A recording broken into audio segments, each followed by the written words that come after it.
Charity show.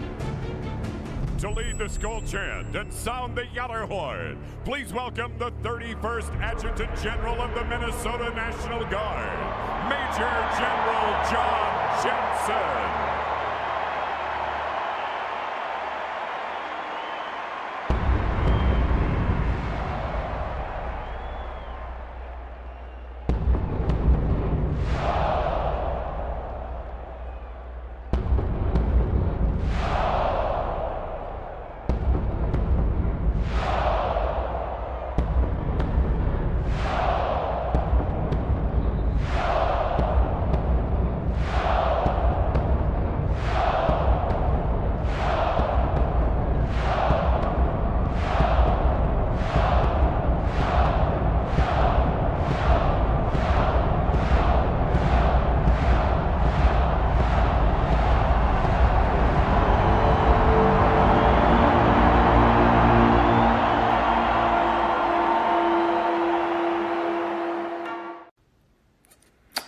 Well, hello, this is John Randall, Minnesota Vikings legend, and it is my pleasure to say, Minnesota Vikings fans uncensored, are you ready?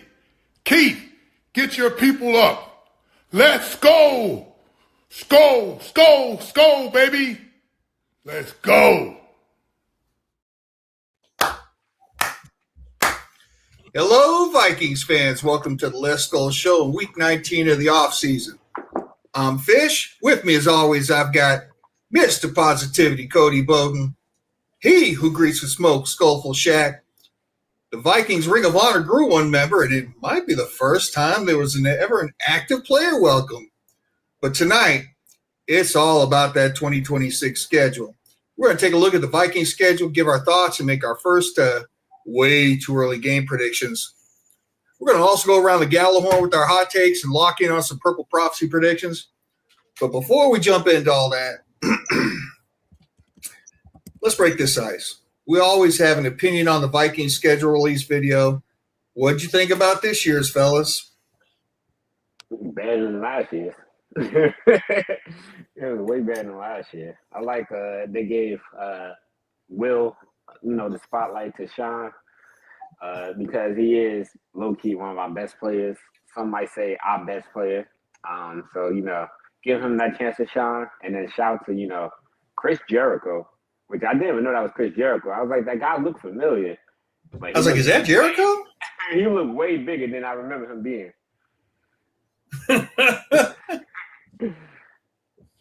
Y2J or Y2 CJ Bowden. What up, Captain? Me personally, I loved all the shade that was just being thrown around, like all the disrespect, the Honolulu blue spaghetti. I'm not 100% sure what the inner meaning of the cookies for the Patriots is. Then the bear claws with the painted nails. I felt like a couple of them they had nothing, so they kind of just threw something. But you're right. The cookies is one I was watching. Like, what is that? There's something there that we're missing. There's definitely. I saw something, and I think it has to do with Drake May's wife or whatever, and cookies. But I want to be Diana and see the cookies. Oh, you want that so bad. However, the cookie crumbles. How the cookie crumbles. I thought the production value was awesome, and it completely surpassed every other teams that I've watched out there. It felt like every other teams was filmed with a camcorder. I mean, the Raiders one, it was funny. Kirk looked like an off-brand of Letterkenny in it. It was pretty good going back and forth. It was just a little too corny for me, and the production wasn't there like we were. Like I was watching an actual commercial for something that felt like, and then the Chargers coming out with Halo. No one's played Halo in 15 years, bro. Like it's a while. Sorry, Halo fans, you admin fans out there, but I thought the production value is awesome. The only thing I didn't like seeing, even though I do like seeing, is Will Reichard. I don't want to see my kicker as one of my best players on my franchise right now as the leading guy in it, even though we did get Jay Jettis on the cell phone. But hey, give it up for Will to throw though. That it was awesome. I don't think they use Will Riker because they're like, hey, this is our best player, so we're going to feature him. I think that's somebody within the organization or somebody within the social media that recognizes the pulse of this fan base. Like, they know we all love Will Riker. Anything they show him, like, we get up for him, like, oh, that's our guy, that's our boy. They show him on social media, a picture of him. Like I think that's just knowing the pulse of the fan base. It's like, not because, oh, he's our best player. That's who we root for. Will the Thrill. Like, he even called him that. And I got to give a shout out to the people who were like calling out Jericho before they even showed it. Like, they were just showing the preview and like the waiter talking to him, and you didn't see who the waiter was, but there was people in the comments, man, that sounds like Jericho. Is that Jericho? Like, there were some people that just knew it right off the bat. So shout out to them. And yeah, I think this one was better than the last couple we've been pretty critical of, like way better than the iPhone one. Oh, I was going to go there. Yep. Yeah, way better than that. Better than the tattoo one, which, was all right. This was better. It was a little long. It was almost 6 minutes. And the best parts were just when it involved Riker, to be honest. The food stuff, I don't know that they went hard enough on some of the teams. And again, maybe it was hard. It was hard to come up with something. But they could at least get the dishes, like, what those teams, those cities are known for. Yeah. I got a good question here. Would the video have hit different if we didn't get the full schedule leaked out to us 3 hours before the actual release? I mean, it's been that way every time. Like, we've never that video's never been the scheduled release. Yeah. They might change it. They might let the teams actually do the video to show the schedule. Because I know the NFL is all about capitalizing on any money chance they could get.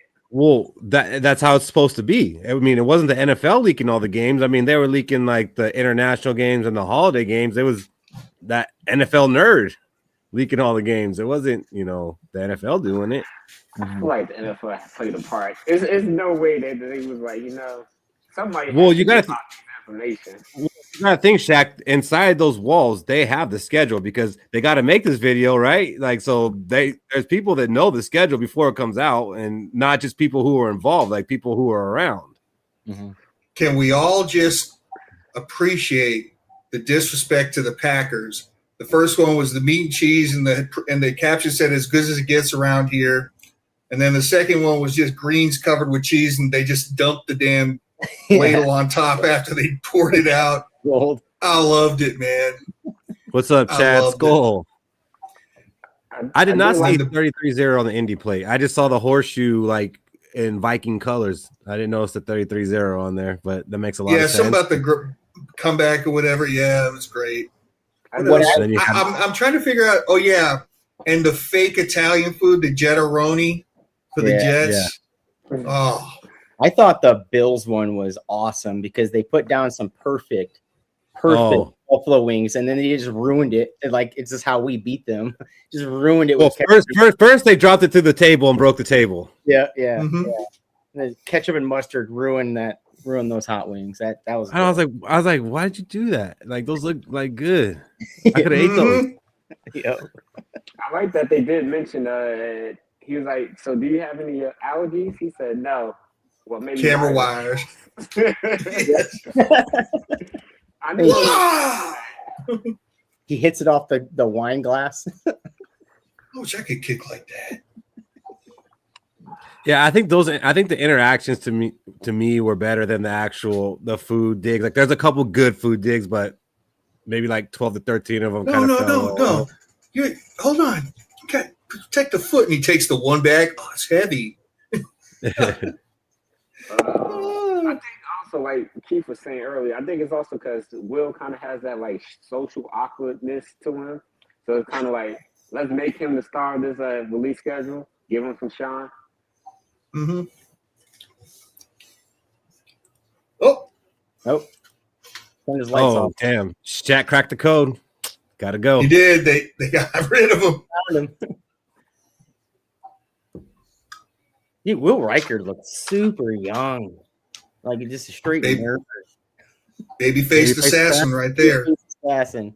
And you knew instantly, like, looking at the menu, like, oh, that's our kicker. Like, some scrawny dude. So, as Fish said in the intro, most of the show, we're just going to go through the schedule, talk it out a little bit, and make our way to early predictions. There hasn't been a lot of news going on this past week. The biggest thing to come out was Adrian Peterson will be inducted into the Vikings Ring of Honor. He'll become the 29th member to join the Vikings Ring of Honor, and I believe he's the first active player to be inducted into the Ring of Honor because he has still not announced his retirement. Are you guys a little surprised that he's, already getting this honor of being inducted in without even retiring yet? Or do you feel like maybe there's some players who've been out of the game a little while who might have deserved to get it first? I think it's rightfully, if you had to pick a guy of all the list, it's rightfully the first ballot Hall of Famer that's going to be inducted in the Hall of Fame as a first ballot guy, and Adrian Peterson. And the number 28 gets retired now too, doesn't it? If it's Ring of Honor? No? Okay. Well, it's nice knowing that, we could have got these other guys that weren't first ballot Hall of Famers or weren't even being Hall of Famers, that we chose the first ballot guy over all those guys. And in my opinion, Adrian Peterson definitely deserves to be inducted to the Ring of Honor. What he gave this franchise, he basically gave this franchise life. Like, we were picking number 7, and he instantly gave us life, gave us hope for what the future Vikings could do for us. So it's definitely rightfully given to Adrian Peterson. I kind of have said this to you guys, in our group chat, half jokingly, but he was there to talk to the rookies, and then out comes John Randall and say, "Hey, come here, I got to talk to you about something." And I kind of half jokingly said, I wonder if AP was like, wait, could they be signing me? And then you're in the Ring of Honor. Damn it, I wanted to still play, Well, I was gonna ask you if you think this was their way of hinting at him, hey, it might be time to go ahead and submit those papers. Reality's got to catch up eventually. Like, he can't possibly still think there's a chance, right? It's Adrian Peterson, man. The dude came back from a torn ACL and won MVP. I think anything. And almost broke Eric Dickerson's record. Yeah. I always say about guys like that, you're past your prime, you really can't play. But if you really think you can, why don't you go join the UFL? Mm-hmm. Like, go over there and tear it up or something, and then see what happens. You can't just be, getting into casino fights and doing staged boxing matches and think that a team's going to come around and pick you up. But yeah, he definitely needs to. Not unless it's the Minnesota Monsters. That's isn't that a Yogi's team? Mm-hmm. That crowd would be sold out every single game. And he'd make at least $100 a game. Oh yeah. Put it all on black when you're done.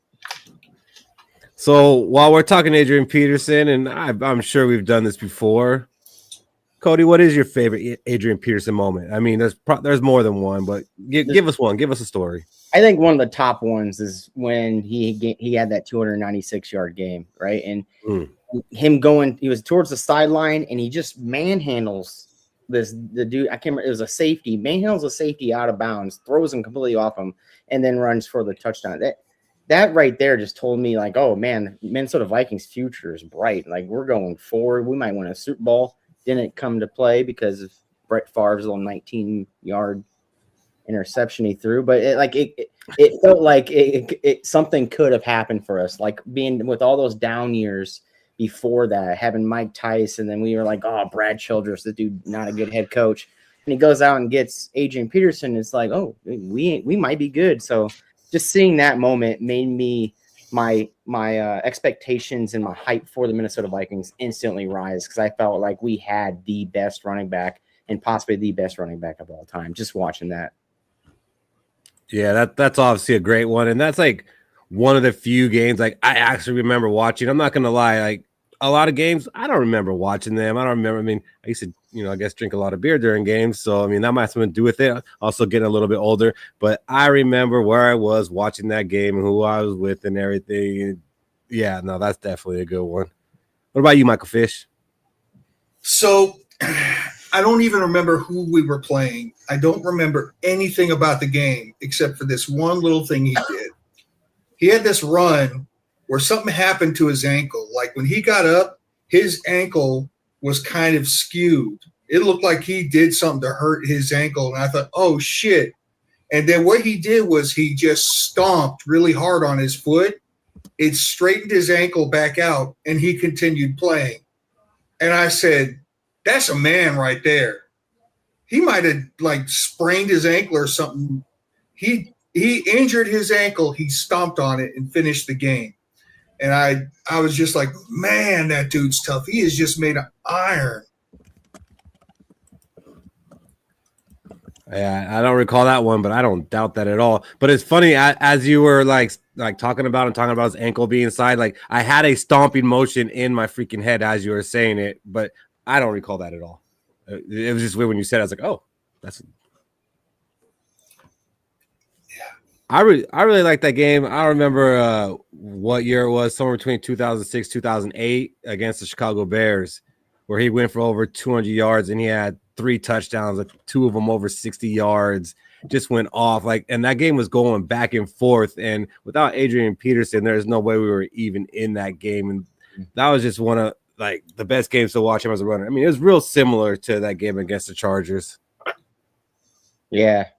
Was it against the Browns, right? Or no, you said No, the Bears. Bears, yeah.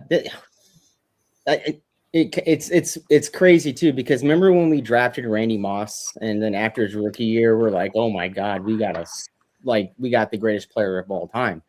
And then it felt like that after AP's rookie year, like, oh my God, like I got that same excitement as being looking at Moss and watching him play.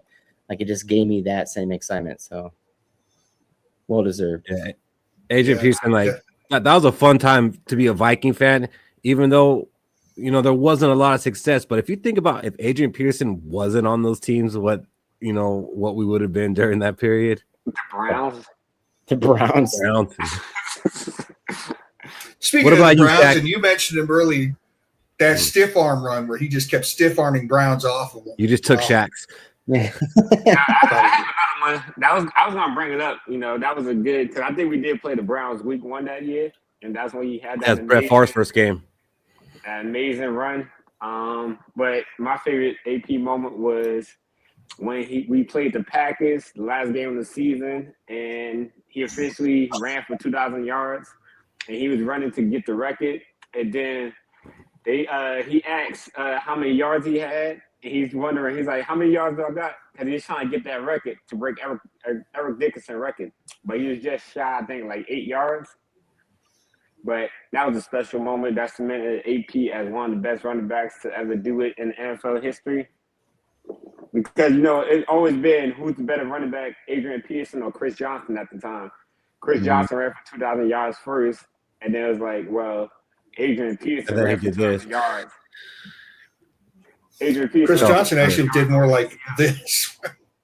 It was like he had a couple years after, but nothing close to that. Like where he was still like a good running back, but then it was just gone. Like okay, that debate didn't last long. Yeah, I remember that game too, Shaq. And Childress actually took Peterson out early. Mm-hmm. Like he stopped him from getting the record. How about that? We're at the 12-yard line or 13-yard line against the Dallas Cowboys, and he just mustered himself with all the whole defense is on his back. He just mustered himself in the end zone. That was a great moment too. Man, all these moments and memories are flooding in from AP.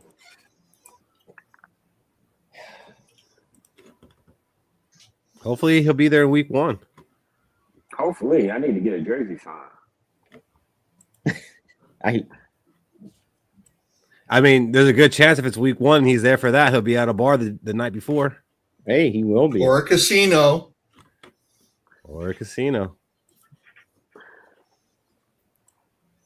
So let's go ahead and get into this schedule. Yes. Let's go. So right off the bat, we open up against, divisional opponents. We get the Packers at home, and then we go on the road to the Bears. How do you guys feel about that? That, open up against divisional opponents. It's still kind of early. We're still trying to figure our team out, but so are they. Like, do you think it's beneficial to get this out of the way, or would you have rather have played a couple games before we took them on? Nope. Get out the way. I want the whole NFC North to know we're the best team in it early. So when they see us go 2-0, early prediction right there. When they see us go 2-0, they're gonna be like, damn, we gotta catch up to the Vikings, and they already beat us. Yeah, I'm the same way. I want to give a divisional rival, especially the Packers, that black eye right off the rip, just like we did in was it 22 when KLC's first year here, gave him the black eye right off the rip, and we were stoked. We knew something special was going to happen with us. We were going to win over 10 games that year just by beating the Packers week 1, and I kind of want that feeling back. We beat the Packers week 1. You guarantee your ass that we're winning more than 10 games this year. Hey, Dontel is looking like a Hall. We got positive Cody back. I like the schedule. So Packers week 1 means that Parsons will probably not be in that game. Chicago has shown to be sort of slow starters on the season. So I'm okay with getting them early. I think it gives us a better chance. Yeah.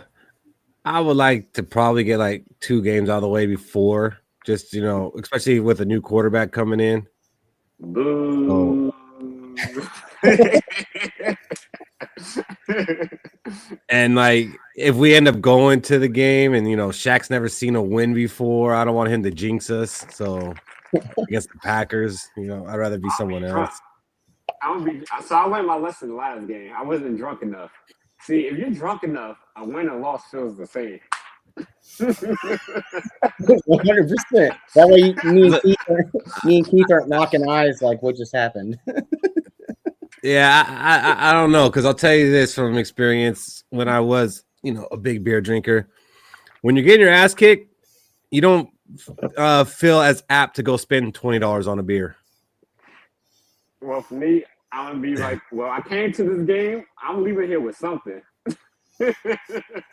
Shaq's like $20 a beer. Shoot, I'm sneaking in a bottle of tequila. Yeah, good luck with that. It was funny that last game, week 2 game against the Falcons, we went to.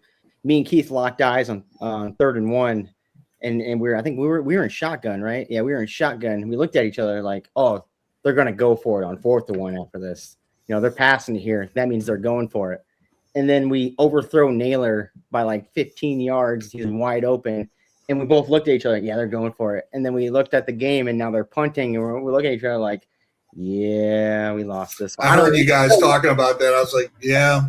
I don't want that feeling again. So I know that. He was like, why are we punting?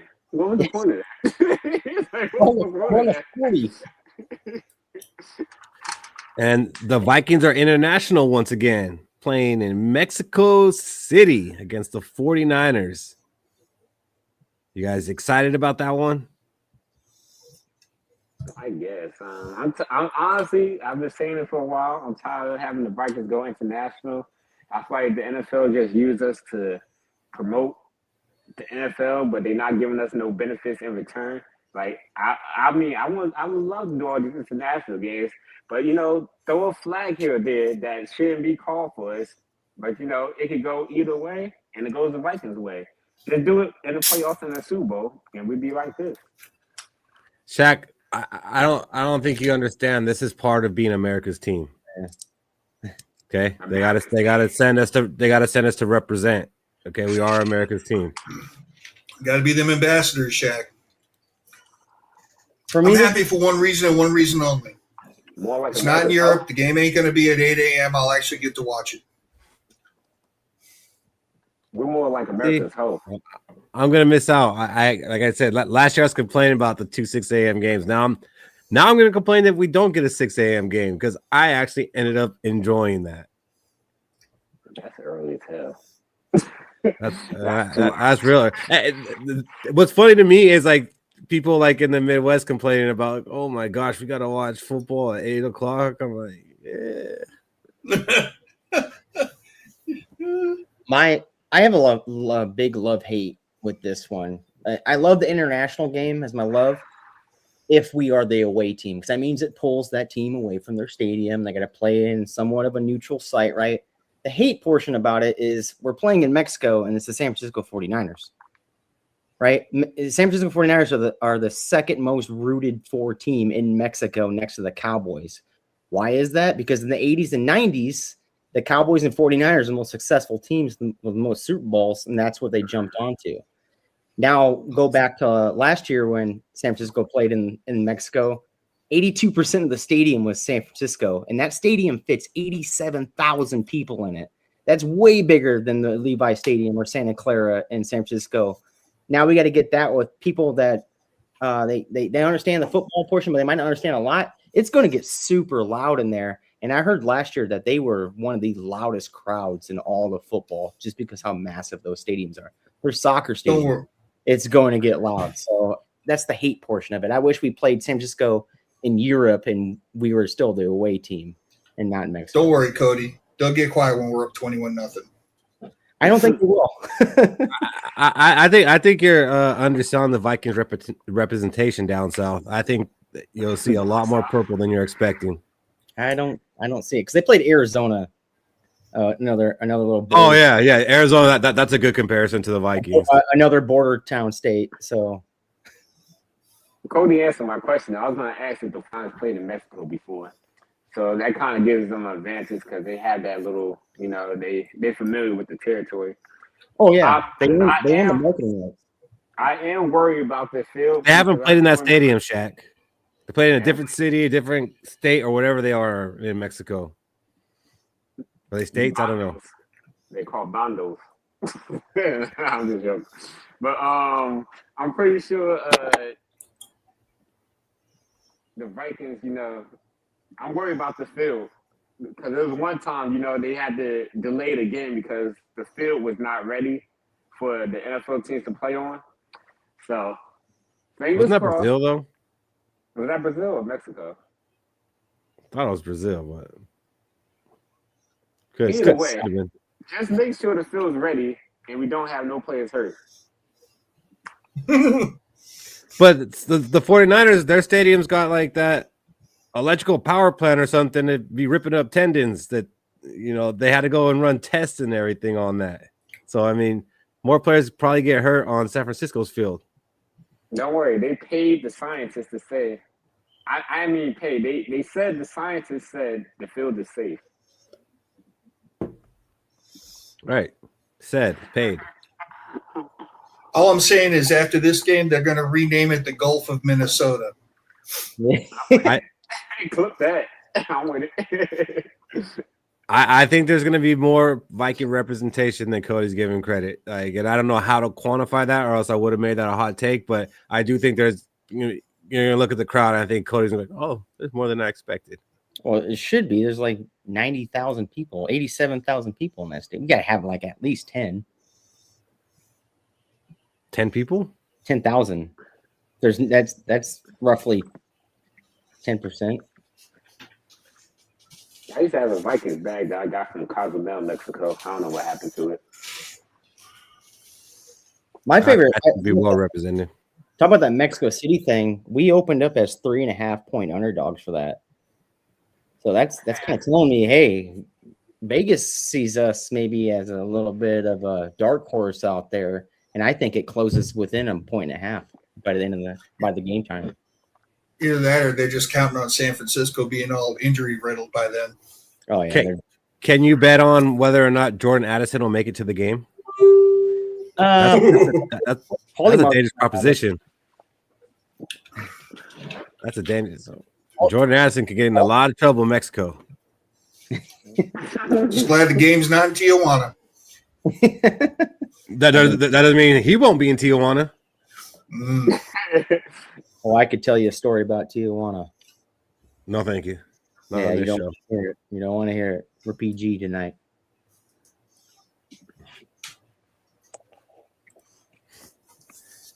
So, with that game being week 11, what do you think about our bye week being week 6?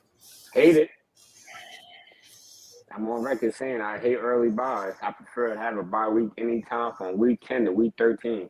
That's the perfect time to have a bye because you split the schedule, you get all your games in. Whoever who's hurt from week 8 or early season, you get that middle season bye, and you can focus on the end of the season and playoffs. So now that we got that early bye, it might be good for, if players get hurt, God forbid, preseason or during OTAs, they get a chance to, have that week 6 bye. But I'm not a big fan of early byes. I prefer week 10 to week 13. And I believe week 6 was our bye last year. Yeah, and we also had that back-to-back. Yeah, and so that one made a little bit more sense. It didn't make sense this year, and I agree. I mean, at least let us play the first 8 games. Like, let's get 8 games out of the way. It's like, and the way the schedule's set up, like that, we could just be getting hot at that point. Mm-hmm. So no, I really don't like that. So normally I would like a later bye too, but I think this year there's a couple of circumstances that make me go, okay, I'll take the early bye, because there's some figuring out to be done, right? So if anything needs to be adjusted or tweaked on how we're going to do things, whether it be offense, defense, special teams, I kind of like having the early bye this year to give the chance coaches, in case anything's starting to get away from us, where the coaches could make adjustments where we could still stand a chance of going on a win streak to make it into the playoffs.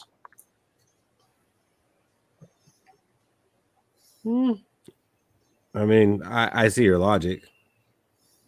You know what?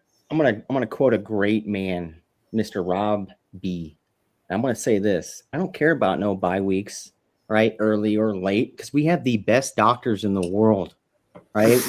It doesn't hurt having a week 6 bye week. We saw what happened last year. We were half a game from the playoffs with all those injuries and our best doctors in the world.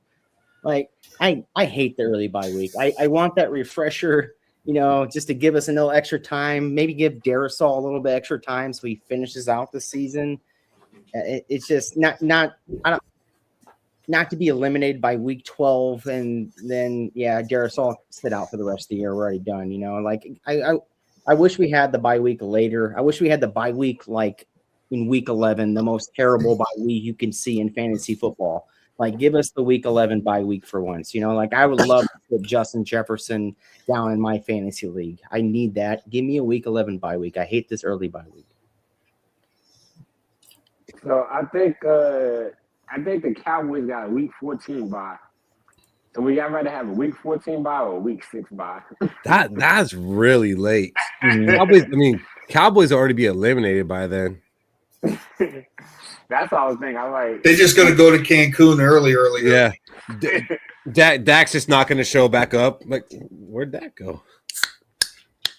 So at that point, I think I prefer an early bye than having a bye that late, because you might have players injured from like week 8, week 7, and then you got that late bye, and these players, they the top 1%, 5% of humans on earth to play this sport, but even they need a break from all of this hard work they're doing. So I'll take the early bye over a very late bye. You want to know, because everybody knows the week 11 bye in fantasy football is the word. It's bye-mageddon or something like that they call it. The teams that got the week 11 bye this year are the Rams, Packers, Patriots, Seahawks, and then 2 scrubs named the Falcons and Browns. So to me it feels like the NFL is lenient to really, really good teams for that bye week. That was 6 teams, though. That's a lot. I think because is that normally around a holiday where everybody plays or something like that? Was only like. What's the earliest a bye week can be? Is that week 5? Week 11 is right before the. I think that's the trade deadline. So no, that's not a saying. He said, "What's the earliest bye?" It's either 5 or 6. Yeah, that's yeah.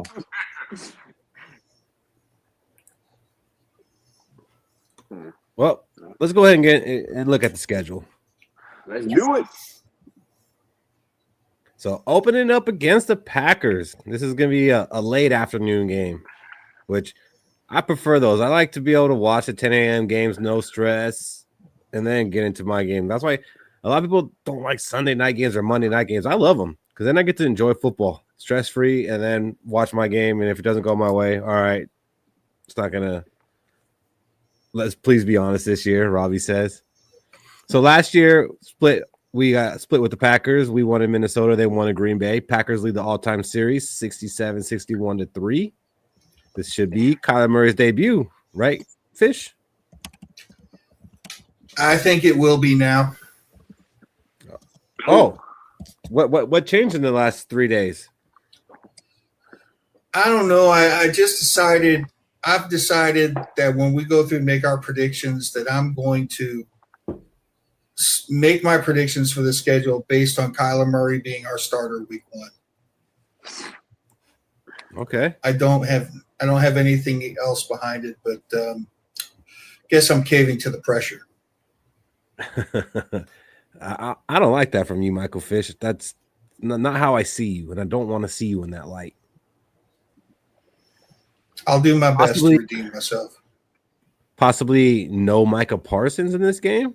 Yes.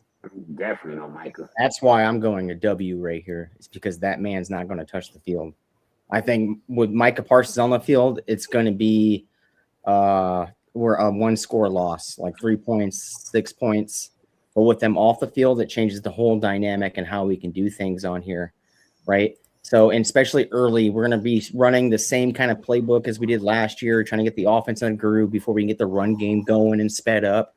So it makes sense to pass the ball a lot here with Kyler Murray, and like Kyler Murray used his legs to beat the Green Bay Packers. I got us as a W right here just because of that fact.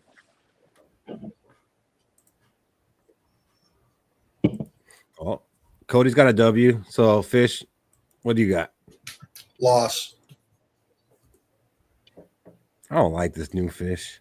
There's just too many things that are working against it. We're going to have Kyler Murray starting. There's a strong possibility Keith Hanson's going to be at this game. It's a loss.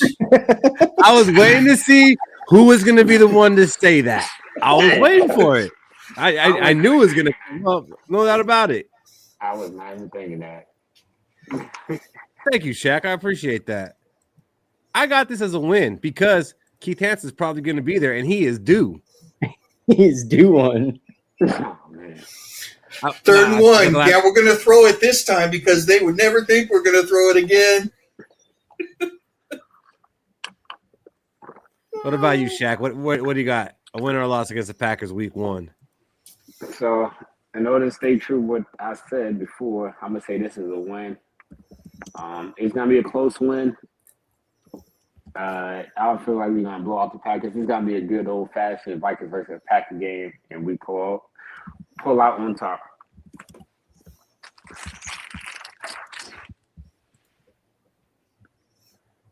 The chat's got the Vikings winning as well, 100%. So that's why we're going to separate the chat. I just want to say, Yogi, you better be there this year. We went last year. Yogi be yelling Skol Fest and then don't be at Skol Fest.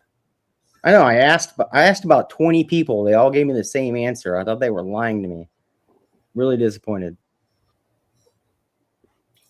So start against our division foe, and then week 2, our other division foe. Going to Soldier Field early, so shouldn't be too cold.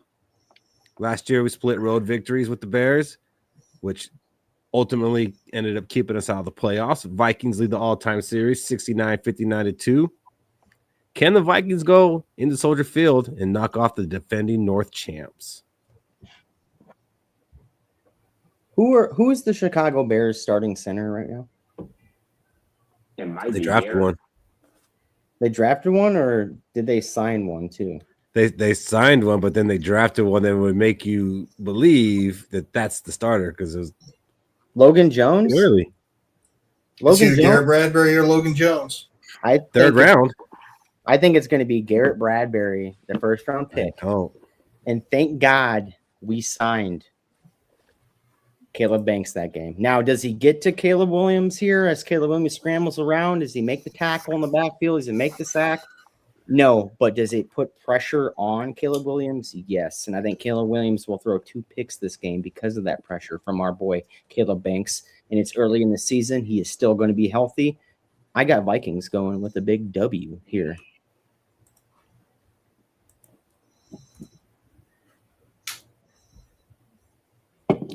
This is a tough one. What do you got, Fish? Loss. Oh, I see where this is going.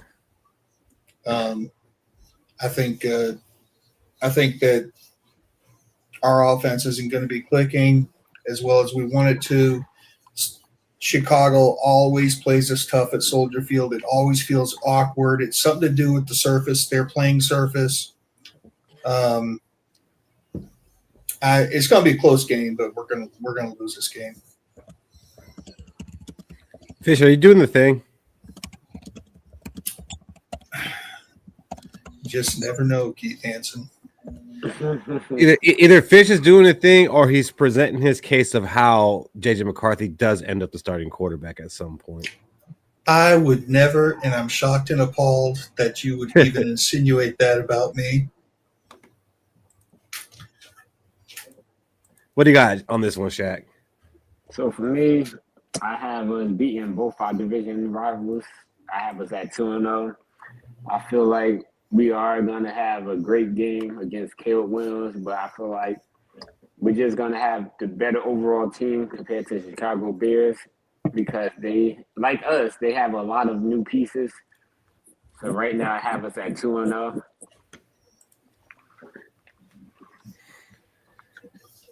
I'm going to have a hard time doing this. I can already tell. I'm going to have a hard time doing the schedule. I should have practiced. That's what I did. Oh, you did? Good job, Shaq. I'm I'm gonna end up 17-0. I already know it. Because I got this as a win. I think the Vikings are gonna come out strong. I like what they've done all off season. Hasn't been a lot of things, but it's been impactful things. The draft, I think, once we got over the initial shock of it, not being the guys that we had worked so hard on scouting and looking at and wanting, like ended up being good picks. We did, all right in free agency with what we had. Yeah, 2-0.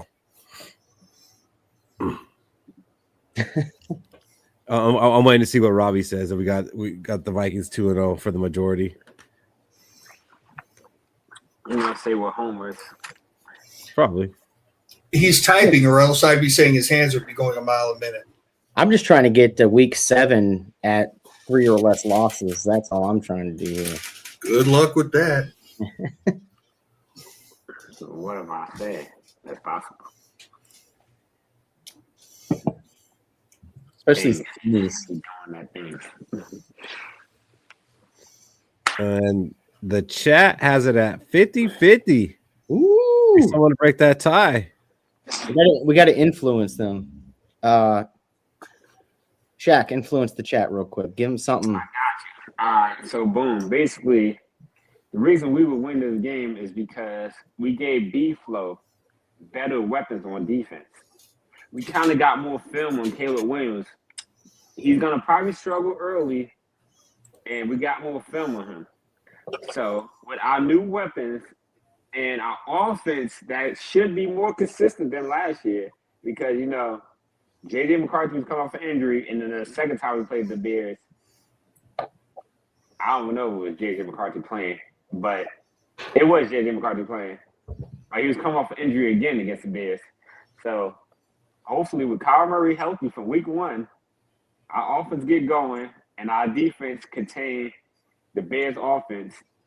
As long as we contain their run game and make Caleb Williams have to win the game for them, that's an easy one for us. At the end of the day, the more you make Caleb Williams have to be Superman, the more likely we are to win the game. Damn, I think I'm gonna change mine to a loss. I think he just swayed the chat right there with Barber coming in. No, still tied. Damn. Come on, Robbie.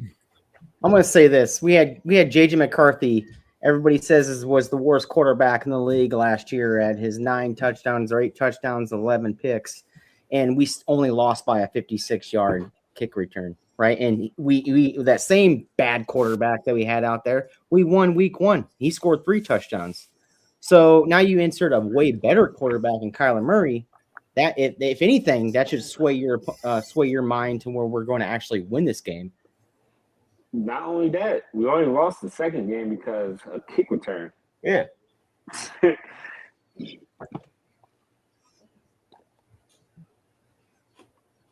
it as a tie for the chat. That's what we got to do. But yep, I got to do it. They like kissing their own sister. This hits a tie, bro. It's like, all right, you guys won. 1-1, right? Sister do marriage or blood sister? What am I doing? Week 3, headed to Tampa Bay. Tampa Bay won the last meeting in 2023. That was the season opener where Kirk Cousins threw a bad pass. Not that Hawkinson definitely didn't drop. It was a bad pass. Remind me. I think I still have that picture with the butter on his hands. Vikings lead the all-time series, 33-24. This one could be a case of, heat and humidity problems. And both these teams have a pretty strong wide receiver core. This one then could end up a little bit high scoring unless the defenses come and show out. Yeah, this is a super tough game to put it because you got Baker Mayfield, and an early in-season Baker Mayfield is lethal. Like, he's MVP caliber at the first 5 weeks of the season, and then you got to go play him in week 3. It's scary to me. And that Bucs defense is always a good defense, right? They're never bottom half. They're always middle of the road or even better. But I think we have the offense that's going to start picking up the run game against these Buccaneers. They lost some linebackers last year, this offseason. I think our run game starts clicking in this game, and I think our run game is the major beneficial factor of us winning this game. So I got us as a W right here. This is going to be our best run game to start the season. Unc, say it louder for the people in the back. Tampa Bay is going to dog walk us because KOC still has not learned his lesson. He's going to try to pitch the ball all around the field, which he's going to have been trying to do in weeks 1 and 2. Also, he's going to revert to what he knows what to do, and Tampa Bay is going to eat our ass alive at home in Tampa Bay. Big L. Yes, after that big playoff run, I am a little bit worried about Tampa Bay. I'm not going to lie. They didn't make the playoffs, Michael Fish. They were a 7-win team, I believe. Yeah, maybe an 8-win team. They lost. When did I ever say anything about their playoff run? And I said that KOC didn't learn his lesson. He's going to try to throw the ball all around the field. And what's to say that we can't throw the ball all around the field against them? Yeah, because that's very possible too. A lot of teams did that last year.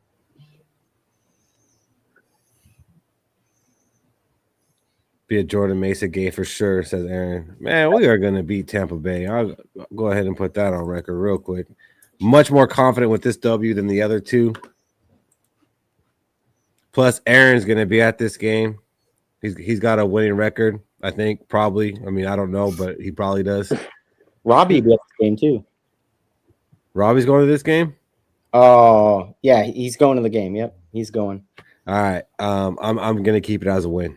Yeah, and keep the chat as a win. Robbie conquers all. What do you got on this one, Shaq? I have us being 3-0 at this point to keep track. I just realized this is another afternoon game. I need to pay attention to how many afternoon games we have compared to the early morning. But we have 7 early ones.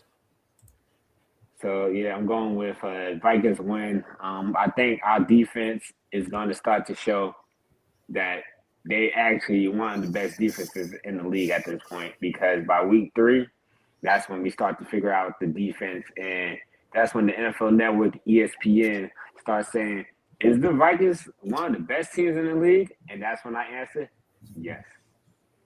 Then that's when we end up losing the next week. I hate when they start asking that question. Akers is not on a roster right now, Fig. Let's see, what's the check at? Oh, the chat's got this as a win. Mm-hmm. Way to go. Way to get your act together, chat. Don't stop. And that takes us to week 4. The Dolphins come into Minnesota. Last meeting was in 2022 where the Vikings won 24-16. And I've been trying to. I do not remember that game at all. I do remember it was the game where we had to. Teddy came in where like Teddy and their other fourth string quarterback threw for like 400 yards against us in the heat. It was crazy. We still won, but they all looked like Joe Montana against our defense. Oh, this is where Dalvin Cook had that big run to win it, I think. Mm-hmm. And you're right, it was in the heat. This is when they were playing that game and putting us in the sun and our ACs weren't working and stuff like that. Yeah. Oh, okay. Whoops. Sorry, I did not mean to do that. Whoa. What this? Oh, okay. This is the biggest. Dolphins lead the all-time series 8-6. I was actually surprised about that. So I was just looking at that. I just read it. I think that said 18-6. I'm like, good God. I'm more surprised we've only played them 14 times. Yeah. Especially in like the 70s when we're kicking off. One of those wins was a Super Bowl win. Huh? I couldn't hear that. What did you say? I'm not going to say it again, Shaq. What's up, OKC? Are you guys worried at all about this game? I mean, what about Achan? No, I'm not worried about any of the game. This is going to be the biggest win point spread total that we will have all year. It's going to be a steep. Yeah, 33-7 game. It's the Dolphins are tanking, right? They got their running back, have off the rookie quarterback for 2027 locked up. They're looking forward in like the Arizona Cardinals right now for 2027's quarterback class. It's going to be a Viking steamroll, 33-7. You think that they're tanking for a quarterback after they just paid Willis? Yeah, because Willis isn't going to be good. Not in that system. Not with the wide receivers that they have in place already. There's no wide receivers there. There's nothing there for Willis to strive. I think Green Bay had better wide receivers, and they got a bunch of second rounders. This is not there. Where did Waddle end up going? He went to the where did he go? Broncos. He went to a Super Bowl caliber team. Like the Broncos are really good this year. All right, so Cody, you obviously have this as a win. Mm-hmm. All right, I'm gonna spare the drama and give it a win too. But for some drama, Michael Fish, what do you at with this one? We're gonna win this game. What? All they can really do right now is run the football, and we're gonna be pretty good at stopping the run. So we're gonna win this game. High fives, chest bumps all around. 1-3. The playoff push starts now. Yada yada yada yada yada. Who was the Vikings starting quarterback in this game, Fish? Oh, absolutely, Kyler Murray. Oh, okay. So the 0-3 start didn't send him to the bench. Nope. Damn, this is where he gets his green. But I will say something. You know me well, sir. Mm-hmm. You have pretty much figured me out on this. Okay. I was just trying to figure if this didn't know if it was this week or if it's got to be coming soon. What about you, Shaq? What do you got in this one? I feel like this will be our first shutout of the season. The Vikings. Oh, the first. Yep. It's actually, I forgot to say, it's going to be our second. I did say this before because I think we're also going to shout out the Buccaneers. It's going to be our second shutout of the season. I love this time of year. I'm serious. This is when the Vikings defense show up. During this time of year. Mm-hmm. Shaq's got us 4-0, 2 shutouts. I got to talk to Fish here real quick. So we start the season 0-3. Kyler Murray's not getting benched. So that must mean Kyler Murray's playing well, or is JJ McCarthy not that good or not developed quite yet? No, KOC is just that stubborn. Oh, okay. Next. Okay. He's like, you guys are ruining it. Spoiler alerts. All right. That sets us up for a week 5 match with the Saints in New Orleans. Maybe we should just go to that one instead, guys. I mean, that wouldn't be a bad one. We can get in a lot of trouble. I mean, I think that's only like a 6 or 7 hour drive for me. So Fish is all in, except he already took his vacation. So I've got a couple other vacations though. So you just be playing with us, like, oh, I can only do it if it's this week. But really, no, I mean, I've selected all my vacations. I don't know. I'd have to look at the schedule. Okay. So I'm going to start off on this one. This one's a loss. And this is a game. This is the game where Kyler Murray gets pulled in like the middle of the third quarter, and Carson Wentz comes in and subs and kind of rights the ship a little bit, but we're too far down to win the game. But this is the loss that gets Kyler Murray pulled. And it's Carson Wentz that comes in. Mm-hmm. Oh God, J.D. McCarthy's got to suck then.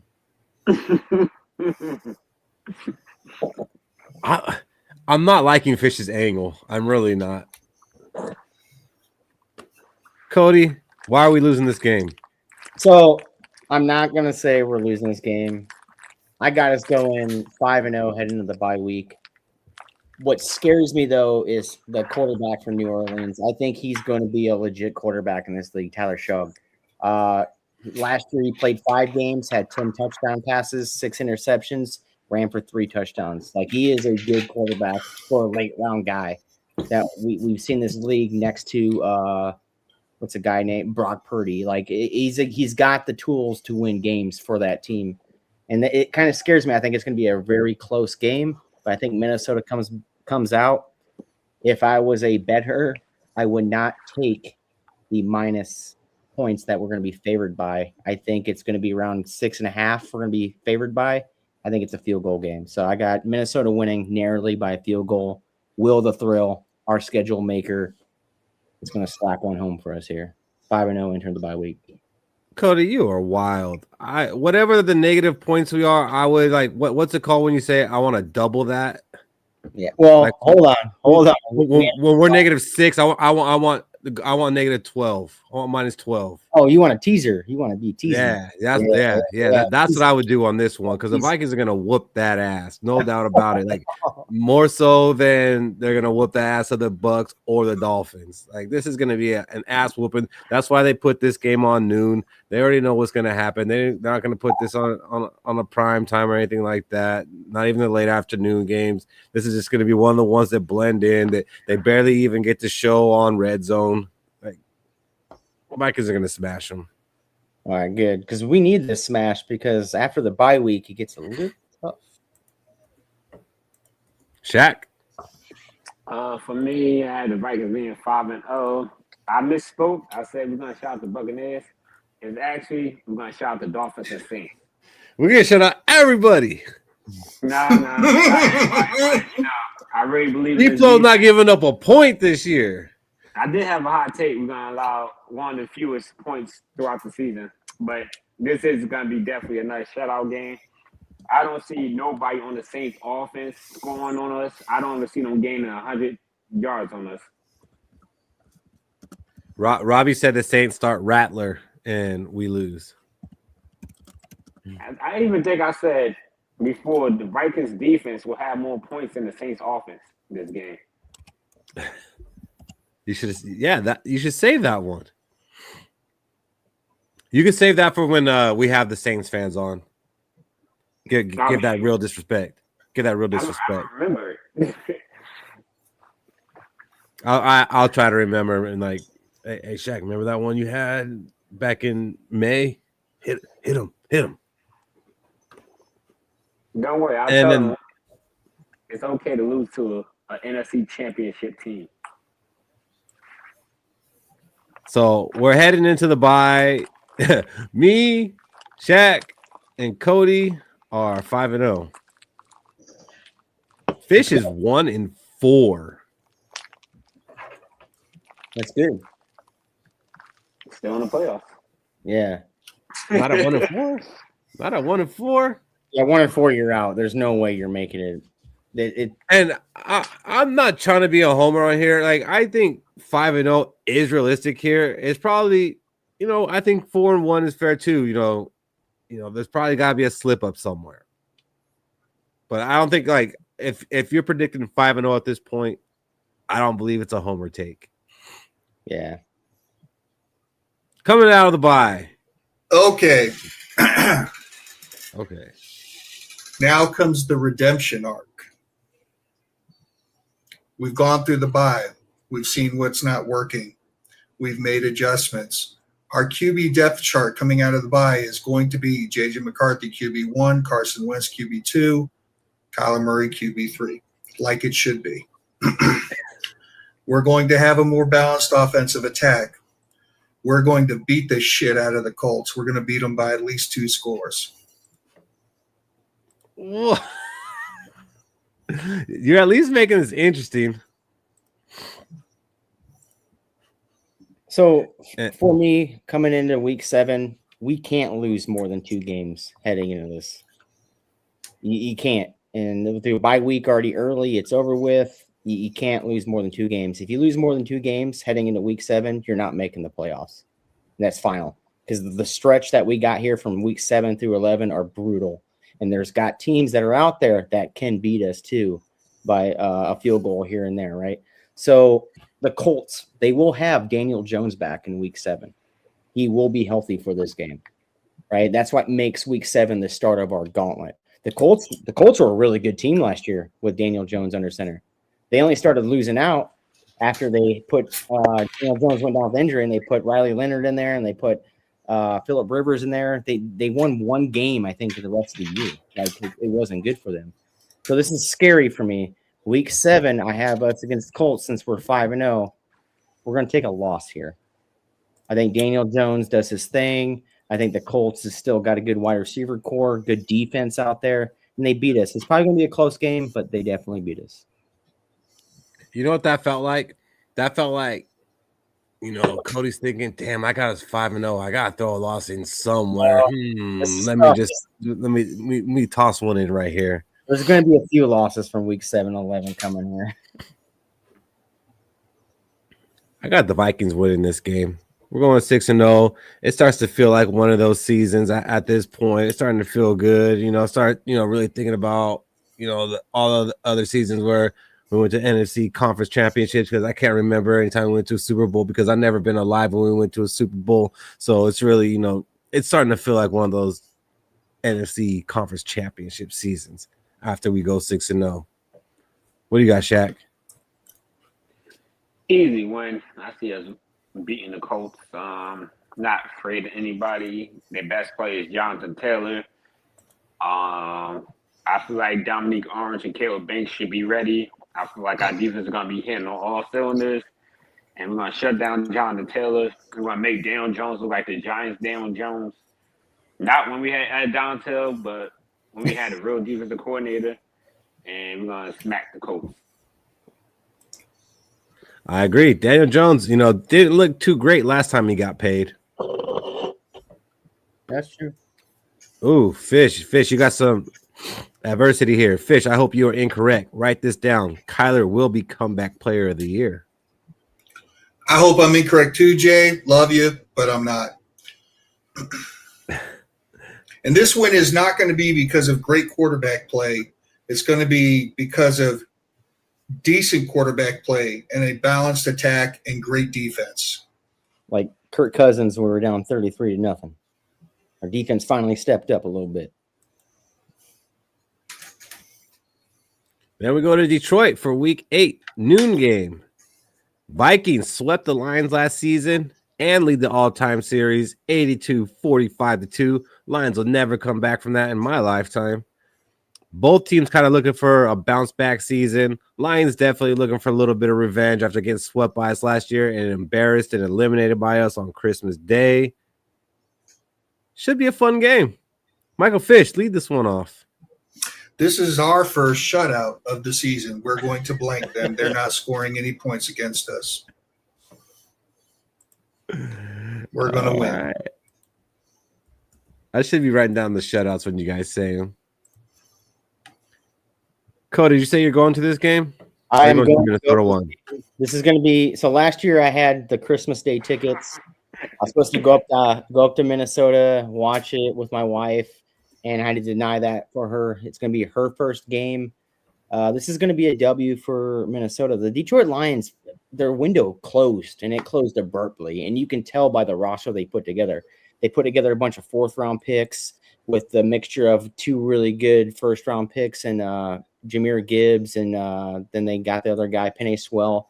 But they have too much mixture of late-round picks in there that performed very well for those couple years, but I think that window closes on them. I think we sweep the Lions again. I think the Lions finish dead last in the division one more time. So I got us as a W right here, and I got us as a 10. Cody's my dog. What do you got, Shaq?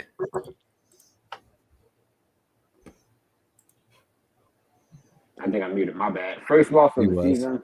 I feel like the Vikings played a good game, but the Lions show out at home, and we just can't hang with them. We let all those wins get to our head, and we lose to the Lions. So it'd be 7-1 according to me. Well, Shaq, I'm just going to let you know that I don't have them having all them wins to let get to their heads. So I'm just saying. I get and the person that's their offensive coordinator, I've heard a little bit about him, and I ain't worried about him. Yo, David, I will still say this about the Lions. Still probably got the best roster in the damn division, but they don't have the best coaching. I got to talk to Shaq about this.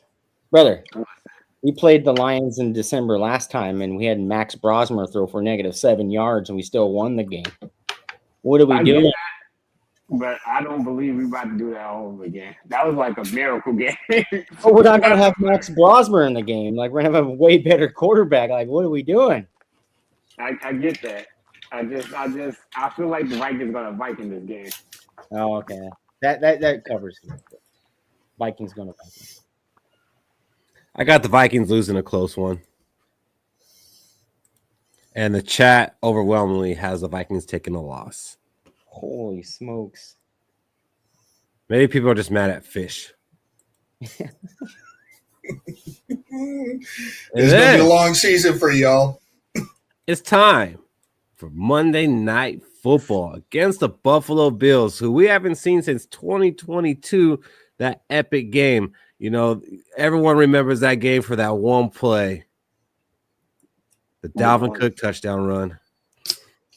The Josh Allen fumble in the end zone. There's a couple plays I remember. Vikings lead the all-time series 9-4, which that was another one that surprised me. I thought it would have been a little bit closer than that. I wouldn't have even been surprised if the Bills were ahead of us, but no. So we have bested them, 9-4, even though we both got 4 Super Bowl losses. I'm excited for Monday Night Football. Week 9, it's a good time to have it. Middle of the season right there. So against Josh Allen. I love Josh Allen. If I could pick any quarterback to be the Vikings quarterback, it'd be Josh Allen. I hope we make him look silly, though. In Minnesota. Oh, man.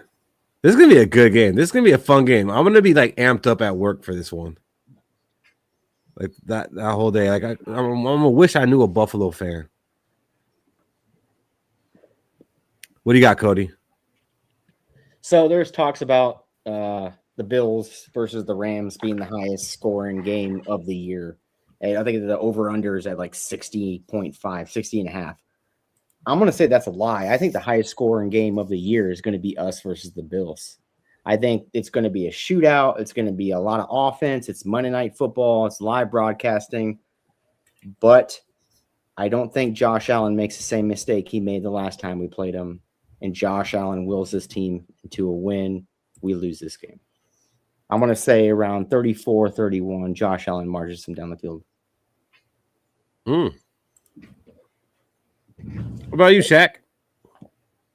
So for me, I said this on Zoe's show. Pretty much, I feel like this is going to be a good game.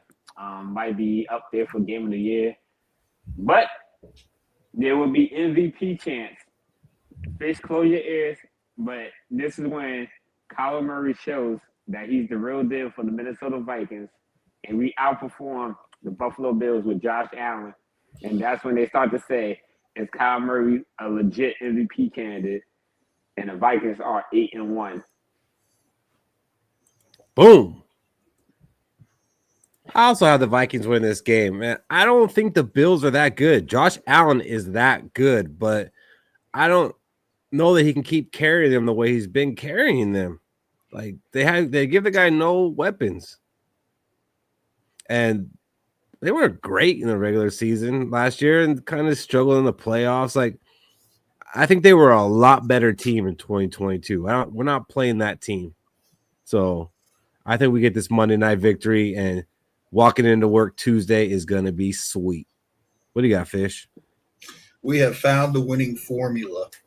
We are 500. We are back to 4-4. The national media is starting to whisper about us being contenders. It's on like Donkey Kong now, fellas. I only wish, Robbie. I only wish. I had to leave it up long enough for you to see it, Fish. You forgot the MVP chance, Fish. You forgot the MVP chance. No, we're not going to be winning because of JJ, Shaq. We're going to be winning because we're balanced. Balanced with great defense. Complementary football. The chat overwhelmingly has this one as a win. Let's go, chat. I believe in you guys. And then we go a noon game in Lambeau, November 15th. So probably not as cold as it could be there, but it's probably starting to get a little bit cold.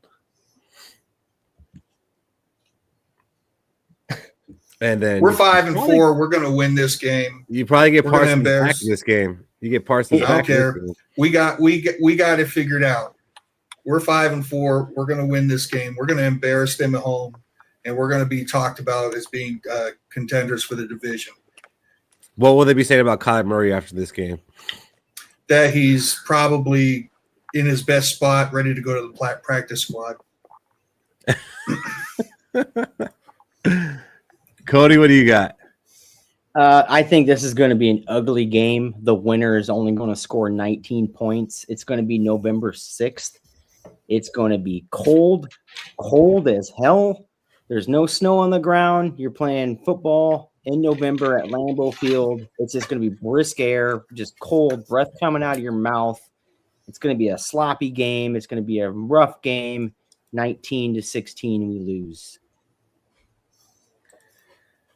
I'm going to follow it up with I think we do lose this game. And that don't mean I'm not FTP all the way, Barber. I am FTP all the way, but I am trying to be a little bit realistic in this. And I don't think we're going to go through and sweep the division. And I do think we take this loss, but I think I have us like at 7-2 right now. So I'd be okay with this loss. We already beat them once, so I'm okay with it. Where are you at this one, Shaq? This would be this would be a loss. So that would be, I think, back-to-back losses because I did have us losing last. No, I lied. I had us being Buffalo. But so I have this as a loss. I don't think we're going to sweep the Packers. I feel like this is when we start questioning, are the Vikings really a good team? What's going on with the staff? And does FTP stand for fuck them picks or fuck the Packers? I need a clarification. Yes.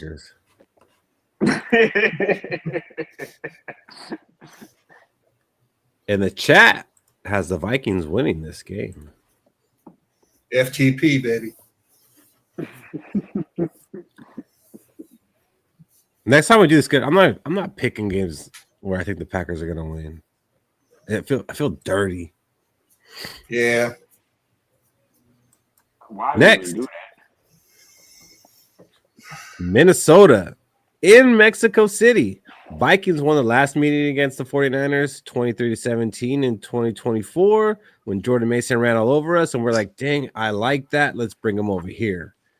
All-time series tied 25-1. So it's kind of fitting that this will be on a neutral site. And then you have the Jawan Jennings revenge game.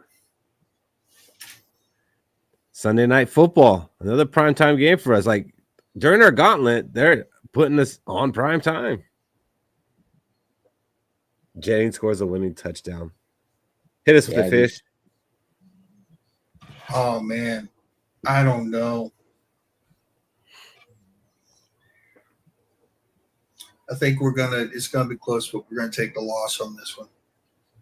Right when Stella's getting the groove back. It's okay, man. We're going to lose a couple games still in the season. So what you're saying is we're gonna lose some, we're gonna win some. We're not gonna make the playoffs, but we're gonna have fun doing it. Let me just give this spoiler away. We're making the playoffs. But we're not going undefeated from week 7 to on to do so. We're not really overseas in this one, Chad. Still in the same hemisphere.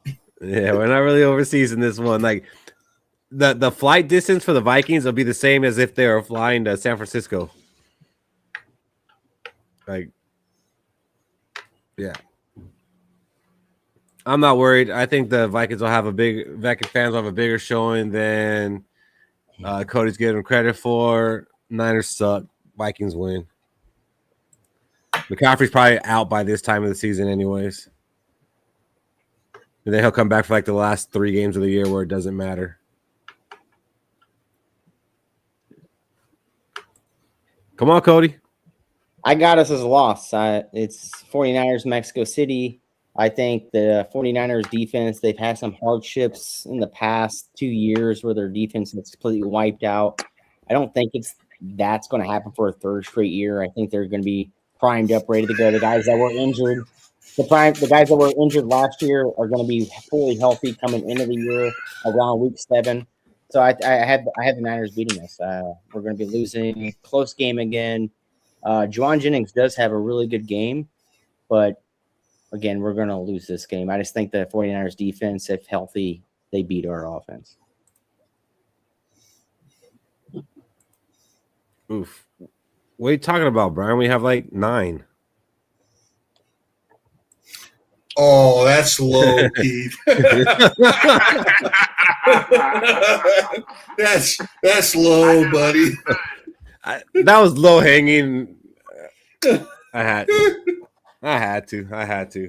That was a slider, not sliding, going about 82 miles an hour over the heart of the play right there. Yeah, like I didn't want to. I was like, I looked at the camera before I did it, and then I did it. Yeah. So Cody's got this as a loss. What do you got this one, Shaq? Yeah, I had this as a loss.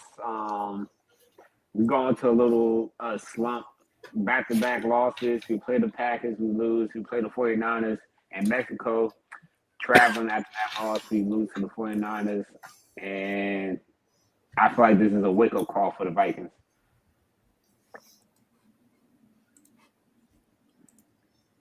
Shaq's got a loss. Cody's got a loss. Fish got a loss. I'm the only one who believes in this team. I was the only one to have a W a couple weeks ago. 12 votes. 92% say Vikings. Let's go, chat. Ooh, there we go.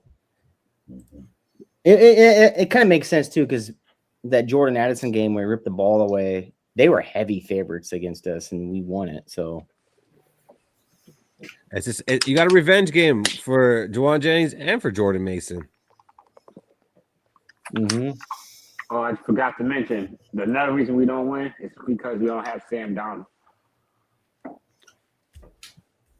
Took a little longer than normal to get the Sam Darnold mention in. Oh, yeah, I forgot. I was drinking my water, and then it just slipped my mind. Then we got the Falcons in Minnesota. When you see Falcons in Minnesota, you should already say easy win and chalk it up. That's what I do it. That's what I flew out there for.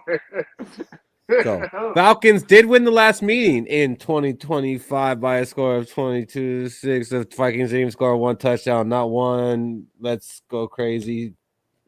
No, none of that. No, don't get to hear the song. Don't get to hear Prince one time. No, okay. Vikings lead the all-time series 22-13. The interesting one here is Tua versus B-Flow. Possibly. Week 12. Who knows where it's at? I hope it's Tua versus B-Flow. I wish it was still Kurt. What's up, D? So my sources tell me that the biggest difference in this game, the biggest contributing factor to this game, is that Keith Hansen's not going to be at it. I do it. How do you know, Fish? I might just go. Bounce back game. pretty dominant. We'll have them out of the game in the second quarter, making them one-dimensional. We're going to win this game. Andrew, what's up, man? Haven't seen you around in a while, but no, we're not going to this game. Yeah. Unless I come into some money, then I'll go to this game. But we are trying to go to week 1 against the Packers. Week 1. Skol Fest. Cody, what do you got in this game?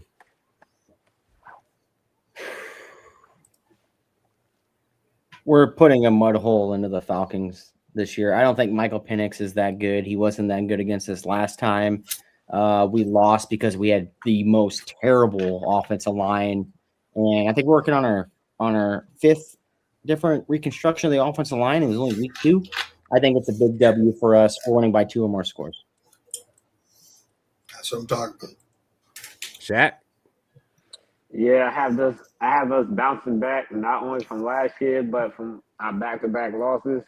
I feel like after the 49ers beat us, the Vikings wake up something inside, and we just start tearing the NFL apart again. So we beat the Falcons, and we go back to showing the NFL that we are the best team in the NFC. And you've been calling that best team in the NFC for a while because you've been saying we're going to be the number 1 seed for a couple months now. Yep. So I had to find the right win-loss ratio without being biased that shows that we're still the number 1 seed. That was hard. Yes, I think the Vikings are going to do what they should have done last year and stomp the Falcons in Minnesota. Yeah, it's going to be a stomp. Fig says 31-9. I like that. I like that score. 31-9. Write that down. I like that's a fun game. And that's a rare kind of late noon game in Minnesota.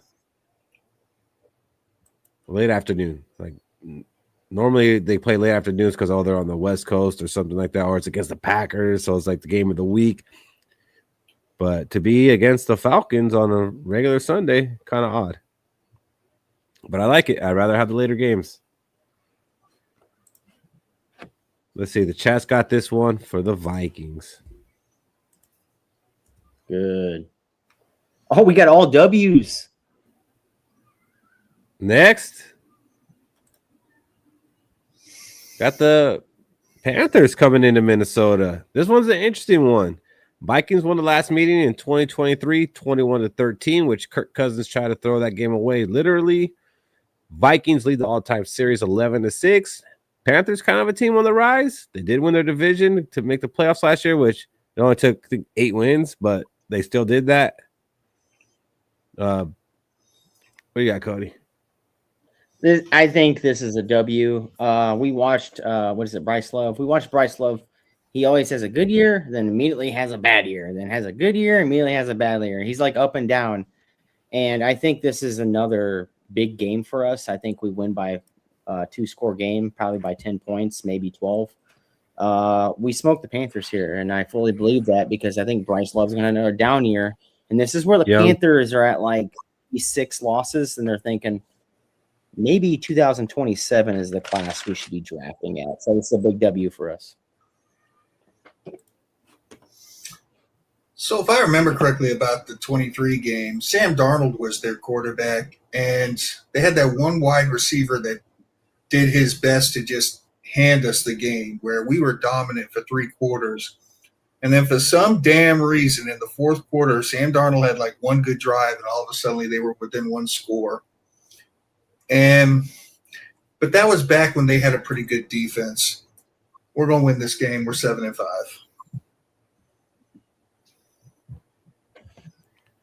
Was it the Sam Darnold game? For I believe Sam Darnold ended up getting pulled. Can you get pulled? I don't think it was Sam Darnold. I don't think it was Sam Darnold. We almost lost to Sam Darnold. I can't remember the name of that wide receiver, but he looked like he had the Marlon Wayans hairdo. Oh, Robbie. He was chosen. He was just dropping everything and chosen. Yeah. What do you got for this one, Shaq? I think I said this before, but This will be our third shutout of the year. Vikings defense show up. We smacking teams left and right. There's not much to say after this. MVP chance get louder with Kyle Murray. We start seeing more commercials. They start saying, is the Vikings better than the Chiefs? And I say, we will have to wait and see. Are the Vikings better than the Chiefs, even though the Chiefs are 3-8 right now and the Vikings are 8-3? They still got to ask. They still got to ask. I got a W on this one. And again, another late afternoon game in Minnesota. I guess they feel like, with J.J. McCarthy and a balanced offense, that we're worth the country being able to see us as the game of the week. Maybe that'll become the new normal. I'm down for it. Me too. And the chat has this overwhelmingly as a victory. My guys. Dang, this how many games is that now with 2 straight games with all W's? All of us in the chat. Oh, we Kool-Aiding it up. We ready. And after that, we got to play 4 days later in Foxborough. This is going to be a cold one, Thursday night game. Vikings won the last meeting in 2022, 33-26. That was a Thanksgiving game. That was a really fun game. That was actually a really fun game.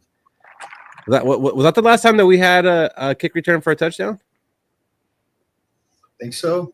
Should have never got rid of Mwangu. Yeah. Very, Should very never important got piece. rid of that guy. You've got me on that train, Keith. I was adamant against it before, but you got me there.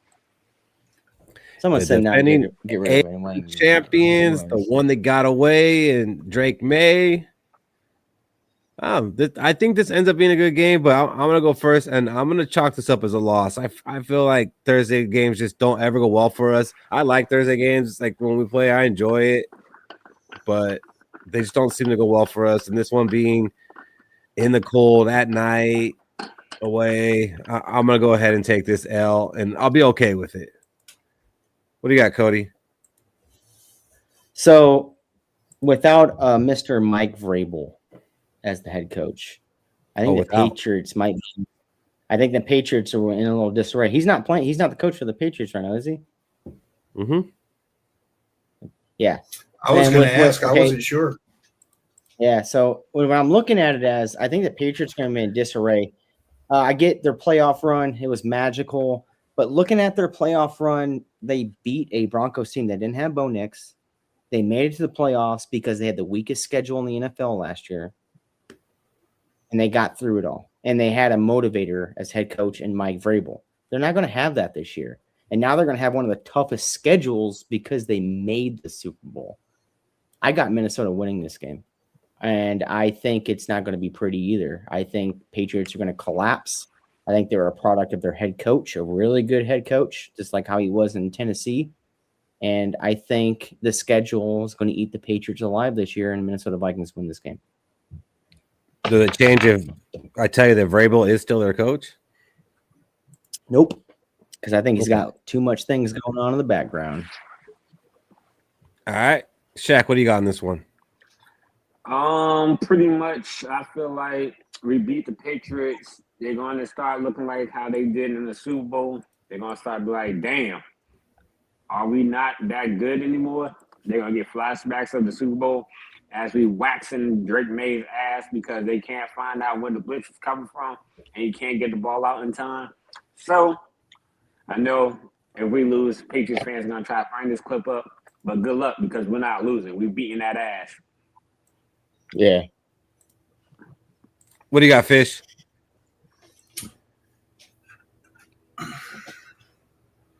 We are built to play in cold weather games. We're built to travel now because we have got it figured out. We're going to win this game. And I believe that puts me at 8-5. Does that got me at 8-5? I don't know, Fish. I believe so. So I should have done something in an Excel sheet so it could have been totaling. My bad. Yeah, so we're going to win this game, and we're going to have taken first place in the division at this point. All right. That's a wild turnaround.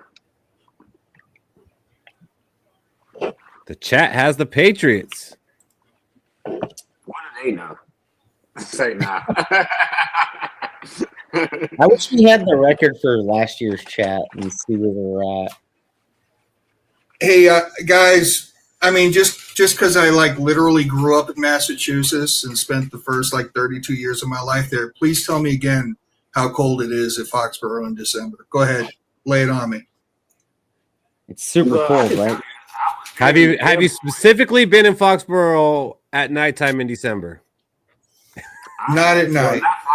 I've been in the airport, and let's just say it was pretty cold there. Inside. Inside, it was pretty cold. Inside. And then, after that Thursday night game, 11 days later, we're on Sunday Night Football against the Detroit Lions coming to visit in Minnesota. Michael Fish. I want to say that this is going to be our second shutout of the year, but the Lions are going to kick a garbage time field goal and score 3 points in this game. But yes, we are going to sweep the Lions. We're going to blow their back out. They're frauds. They're done. All right. Cody, what do you got? So this is the game that me and the wife are going to on December 20th.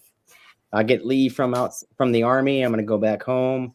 We're gonna get tickets in the Polaris Club box right behind the Detroit Lions players. So I'm gonna say a bunch of my ish towards them. I might get kicked out. I don't know. But this is a big W for us. I think the Lions, again, I think their window closed and it abruptly closed. I think they just have too many 3rd and 5th round draft picks on that team that they can't keep up with the winning thing. And when Dan Campbell lost Ben Johnson, he lost the playmaking eligibility for it. Even though Dan Campbell's one hell of a motivator, I think he just lost it. So Minnesota wins this game. Detroit finishes dead last. I got us at 11-4. I mean, Timmy, what's up, man? This would definitely have to be the whiteout game if they're going to do it. Barber. Also the game where the Monday morning following this, the Lions announced Dan Campbell's been fired. Whoa, save it for the hot takes, brother. Mm-hmm. What do you got, Shaq? So I don't have us getting swept by the Lions. I see us bouncing back. We are the best team in the NFC. We beat the Lions and continue that win streak. I do think that we will win this game. Sunday Night Football in Minnesota. We're going to split with the Lions. Again, I'm okay with that. I don't expect us to sweep the division. I don't think we're going to need to. I think we're going to have a better record outright. So, yes, we're going to win this one. What are they talking about? I'm trying to read the chat. Well, why are they still talking about Rossini? That was weeks ago. Guys. We're on week 15 now. The Detroit Lions. Make sure you get those prices in November, Cody, so you don't have to worry about it in December. Well, I'm gonna get these tickets in July, so I don't have to worry about it. Oh yeah, the presents. Yeah, you're right.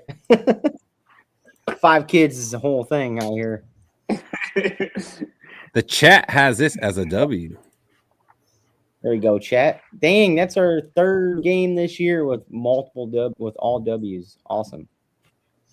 We get to stay home after that game. Don't know what time that game will be or what day it'll be on. Could possibly be Saturday, could be Sunday, could be Monday.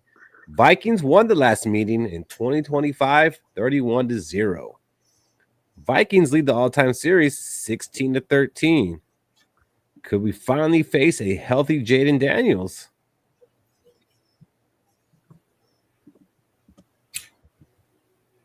Okay, I want to know what Brian Peterson's record is. He's calling us delusional right now. I want to know what his record is. Well, he was about 5 games off from last year, and that was a bad year. So it's probably going to be pretty bad. I was at 2-14 or 3-13. I'm going to say this game screams trap game to me. And I think we're going to take the L. I can hear it. I can hear it. I'm not saying I agree with it, but I can hear that scream.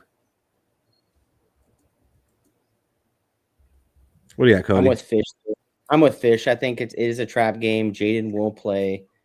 But it sets us up for something in the near future for us to really look forward to.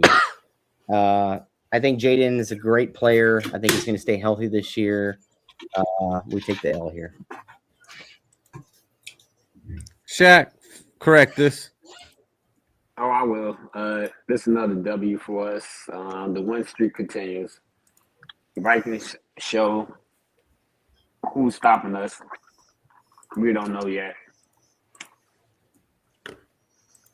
The only team that's going to stop us this year, honestly, is the Vikings.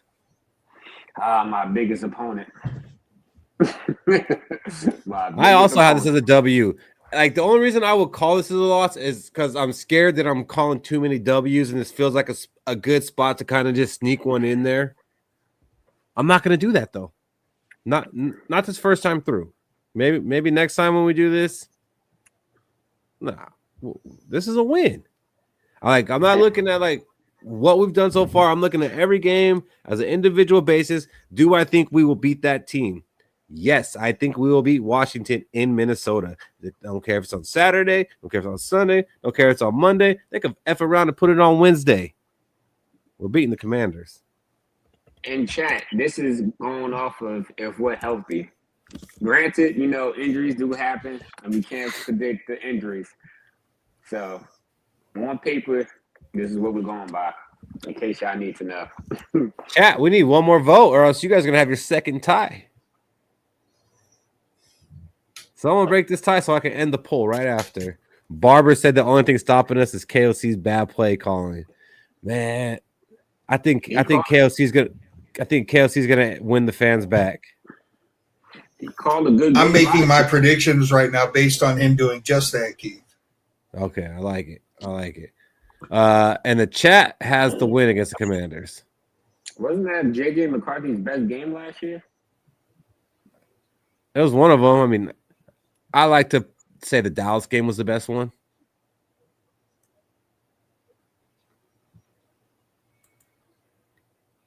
After that, we got the Jets. You can see I started giving up on putting stuff down. Oh, man, we got to start showing 15 minutes. Never mind. Yeah, pretty much. Vikings lead the all-time series 8-5. Last meeting 2024. Vikings won 23-17. I don't remember that one either. Real quick. Yeah, I do. That was overseas, wasn't it? Yes. That was Aaron Rodgers and that. We almost lost. Yeah, so Sam Darnold, awful game. Sam Darnold, awful. That's when I was ready to get off of Sam Darnold, that game. We somehow pulled it off because Aaron Rodgers threw a last-second pick to our old corner. Gilmore. Yeah. Yeah, it was. Yeah. I will say I am disappointed in the Vikings because how the hell y'all let the Jets beat y'all 5 times? I mean, there were times when they were a good team. When? Mark Sanchez, with Danny Tomlinson. They actually have won the Super Bowl, Shaq.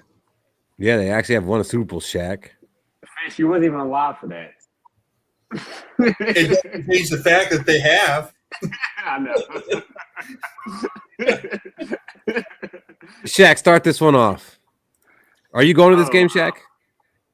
I'll see. I'm trying to go to this game. It's going to be January. It's going to be cold. New York is always cold. January, December. But I'm going to see if I can convince my dad to go. He's not a Jets fan, but he's a Giants fan. We don't play the Giants this year. I'm going to see if I can take my dad to this game. But I have this as a W. The win streak continues. Sorry, Cody. But what do you got in this game? I'm sorry about that game. Yeah, so the Commanders game, I feel like it was a gut check to the Vikings on whether or not, hey, we're 10-4 or 10-5. Or no, we're 10-5 right now. I don't think we can lose any more games, especially with the Bears coming up next week. There's a gut check. If we want to win this division, we have to make a point of us winning this division. We stomp the Jets. We make that point. We show them, hey, we're a resilient team like we were in 2024. We're winning this game by a bunch of points, and we're going to show the Bears, hey, you better get ready because next week's going to be a big week. We win. I think we win too, and I don't even think it's that deep. That's all you need right there. Jets will be playing for the number 1 pick at that point. Aaron Glenn will have already been fired. Whoever their interim coaches won't have rallied the troops. They're in full tank mode. We're 10-6. Yep. So, Fish, I could chalk that up as a win for you. Yep. Like, normally I could go ahead and do it, but with you today, I just don't know which way you're going. Told you. I'm in the redemption arc phase. We're being talked about as legitimate contenders. All right. With the number 1 defense in the league. Final game of the season. At home against the Bears. Don't know if this will be a Saturday, Sunday game. Won't be a Monday game because there are no Monday games, but there's usually 2 or 3 Saturday games that have playoff implications, and I could definitely see this being one of those. What's going to happen in this game, Cody? So the gut check I was talking about was the gut check of whether or not we're going to win this division. We had to show the Bears, hey, we are a real team. This Week 18 game is going to come down for whoever wins this game wins the division, right? And it's going to be that mark at 12 wins, that very special mark that will give you either the 1 seed or the 2 seed in the NFC. I have us beating the Bears in a very close game. A battle back and forth. We take the North in this game. Bears finish at 11 wins. We finish at 12. All right. Fish, what do you got? So I have us going into this game at 10-6, and we already have the Division 1. And we don't have anything to play for because we can't advance in the seeding. We're like the 3rd seed. We just can't get to number 2. And Carson Wentz starts the game and wins it for us. We are 11-6, beating the Bears and knocking them out of the playoffs. I got this as a loss, and I thought we were going to, be on par right there, Fish, because the Vikings already got things locked up. They're going to be resting players. Maybe the starters get a series or 2, and, they just take a loss. Like, it doesn't really matter. It's like the Packers lost last year. It didn't matter to the Packers. Yeah. What do you got, Shaq? So, kind of in the same boat as you and Fish, but it depends. Because I still have us playing for the number 1 seed, not just the division. So if we have to win this game to get the number 1 seed, I see us playing our starters. But if this game doesn't mean nothing, I see us, giving JJ McCarthy some time to get some in-game experience, or even I don't think we're going to give it to Wentz because, I need him an emergency playoff quarterback. So it'll probably be either Kyler Murray playing or JJ McCarthy playing if the team's fully healthy. And I'm going with we need to win this game to get the number 1 seed, and we beat the Bears. So you're going with the W. Mm-hmm. And the chat goes with the W.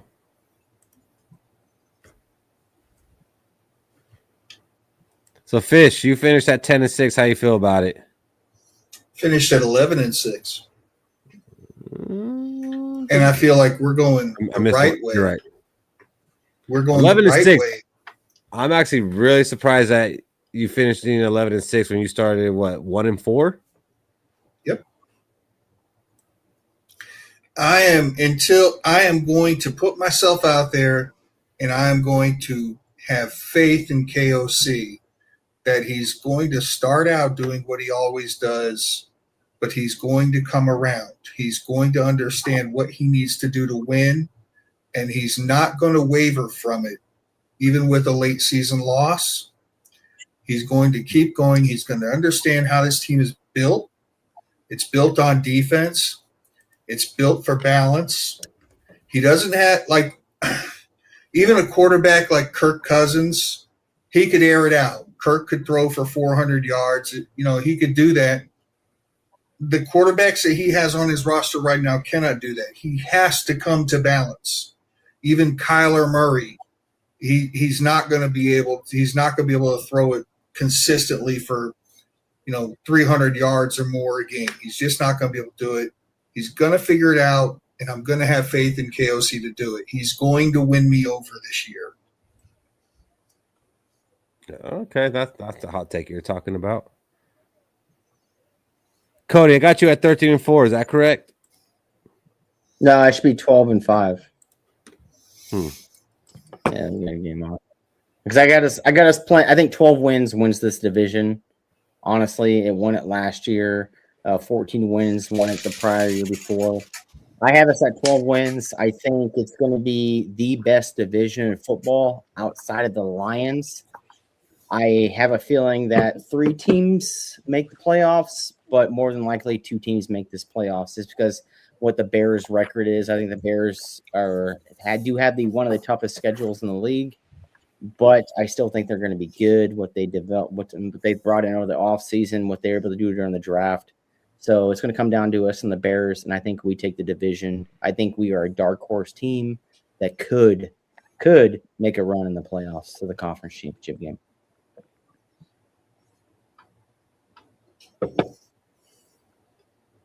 Shaq, you're at 14-3.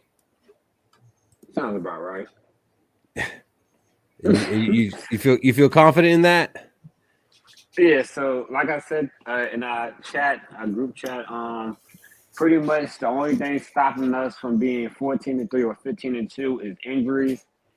If we somehow, remain as healthy as possible, I really don't see many teams beating us. And we played true to our game because we looked horrible last year, and we stood in most of those games that we lost, and we had like freaking 5 quarterbacks playing for us last year. So if you told me we have 3 quarterbacks playing last year and we still go 9-8, which is above 500, there's no reason why we shouldn't be double-digit wins and actually beating the bricks off of most of these NFC teams.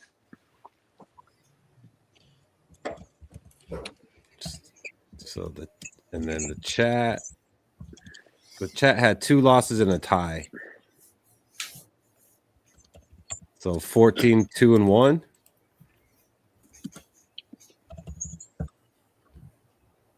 I had us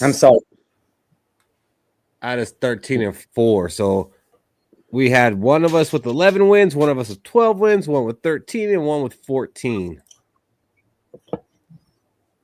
That's why I love. I'm sorry, Brian. Brian says dark horse. We currently bottom 5. Brian, you've been off every single year by 5+ or more games in the win total. So we can't take your opinion for anything, right? Honestly, it's just come in within 2 games and we start talking.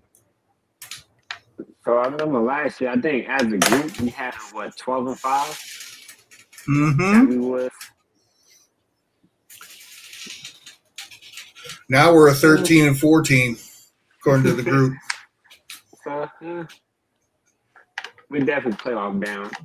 If we don't make the playoffs, I think KOC should be fired, without a doubt. You know what? I didn't think that before. I don't know that I think it now, but now I'm kind of more open to that being a possibility. How can you defend us not making the playoffs and saying right, you deserve another shot? Right. If you don't make the playoffs I think we have a solid roster. I actually do. I don't think that we have the depth that I would like to have. So health will have to be on our side. But with this schedule and what we have, I guess if you don't make the playoffs, then when are you? Right. And they have to win a playoff game too. Ronaldo says 10-7. I feel like it's a little low. I feel like if Darisaw and Murray go out, we're definitely not making the playoffs. Now, if one of them goes out, we have just one. We have a good shot at the playoffs. So here's my thinking. Go ahead. We played a second place schedule last year, and there were times where we didn't even look like an NFL caliber football team. We were just that awful on offense, and we won 9 games. We're now playing a third place schedule.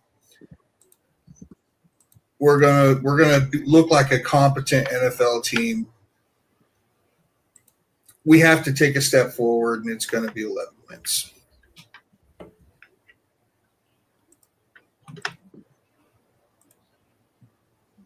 Can you guys see that? No. That's weird. Can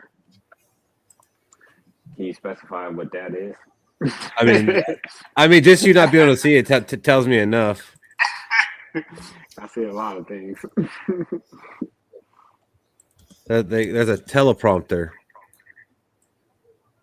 and I'm able to put stuff, and it's showing up on the screen. Perfect time to say, if you're still listening to us, make sure you leave that like. It helps the channel grow because we are trying to grow this thing. Yes, please do like, please do subscribe. Definitely subscribe. You know what? You don't even gotta like, just subscribe. Well, Tell someone to subscribe.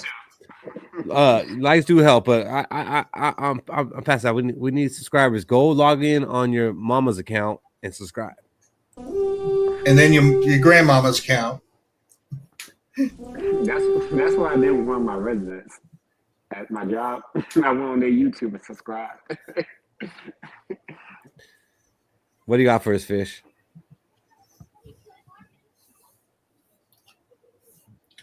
The Vikings have had a much better offseason than the national media has given us credit for. Just because they haven't done anything splashy, they've addressed a lot of needs and gaps on the team effectively and efficiently. And they're going to be a much better team this year because of it. Bye. I agree. Now. Totally agree. I mean, they didn't get flashy or splashy. I mean, they really couldn't, but they could have. If they wanted to, they could have. There's things they could have done to make it happen, and they didn't, try to kick money down the road to go sign somebody. Juwan Jennings fell into their lap, and they played that perfectly. Like, he came cheaper than Jalen Naylor. They kind of did the opposite with Hawkinson. Instead of kicking money down the road, they said, "Nah, come on, we're going to handle this right now, and you're going to be done after this year." Yeah. No, I think they did good moves, and they got rid of some dead weight on that line and replenished it with good weight. They got rid of bad fat and got good fat. Yeah, no, definitely. I think it's been a good offseason. That's why I'm kind of optimistic, and that's why I am open to Rob being the GM. It's been a good offseason.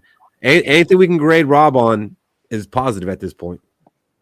To be fair, these prospects kind of fell in their lap. It's not every day you get a quarterback for a veteran minimum or a second-string receiver on a third-string receiver contract. So I give. To be fair, Shaq, there's 32 other teams who they could have fell to. Yeah. Didn't just fall in their laps. They had to do something to get them in. Yeah. To get them to sign. To your point, I also got to give Rob B credit for not signing Kirk Cousins. That kind of gets you a star in my book. He would have resigned Sam Darnold.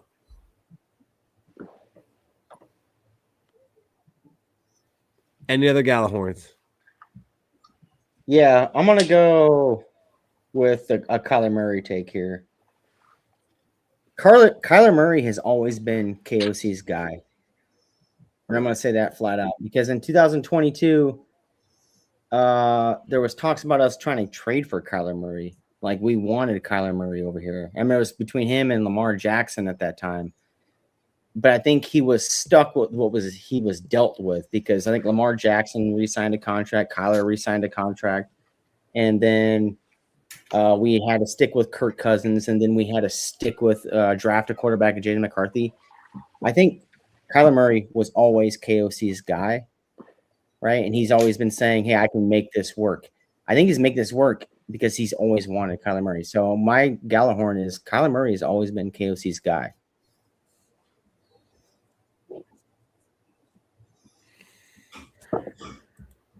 I can see that. That's tough. Like I think maybe there's always been some interest there. It just he doesn't strike me as a KOC type quarterback. Like everything that we know about KOC and what he wants from a quarterback, Kyler Murray is the opposite.